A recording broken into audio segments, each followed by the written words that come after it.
ఇక తెలుగు రాష్ట్రాల్లో వానలు దంచుకొడుతున్నాయి. తెలంగాణ, ఏపీలో మరిన్ని రోజులు భారీ వర్షాలు కురుస్తాయని భారత వాతావరణ శాఖ తెలిపింది. ఇక తెలంగాణలో 5 రోజుల పాటు భారీ వర్షాలు కురుస్తాయని వాతావరణ శాఖ హెచ్చరించింది. ఇవాళ మంచిర్యాల, భూపాలపల్లి, ములుగు, ఖమ్మం, నల్గొండ, సూర్యాపేట, యాదాద్రి, రంగారెడ్డి, వికారాబాద్, సంగారెడ్డి, మెదక్, వనపర్తి, హైదరాబాద్, గద్వాల్, మేడ్చల్ జిల్లాలకు ఎల్లో అలర్ట్ జారీ చేసింది. ఉరుములు, మెరుపులతో పాటు గంటకు 40 నుంచి 50 కిలోమీటర్ల వేగంతో ఈదురు గాలులు వీస్తాయని తెలిపింది.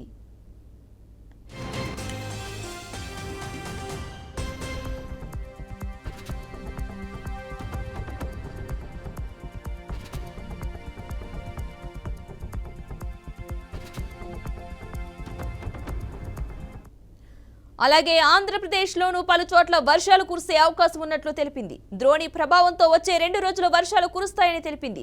ద్రోణి ప్రభావంతో శుక్రవారం ప్రకాశం, నెల్లూరు, కర్నూలు, నంద్యాల, అనంతపురం, శ్రీ సత్యసాయి, వైఎస్ఆర్, అన్నమయ్య, చిత్తూరు, తిరుపతి జిల్లాల్లో అక్కడక్కడ పిడుగులతో కూడిన తేలికపాటి నుంచి మోస్తారు వర్షాలు కురిసే అవకాశం ఉందని విపత్తుల సంస్థ ఎండీ రోణంకి కూర్మనాథ్ వెల్లడించారు. పార్వతీపురం, మన్యం, అల్లూరి సీతారామరాజు, పశ్చిమ గోదావరి, కోనసీమ, ఏలూరు, కృష్ణా, ఎన్టీఆర్, గుంటూరు, పల్నాడు, బాపట్ల జిల్లాల్లో అక్కడక్కడ పిడుగులతో కూడిన తేలికపాటి వర్షాలు కురిసే అవకాశం ఉందన్నారు.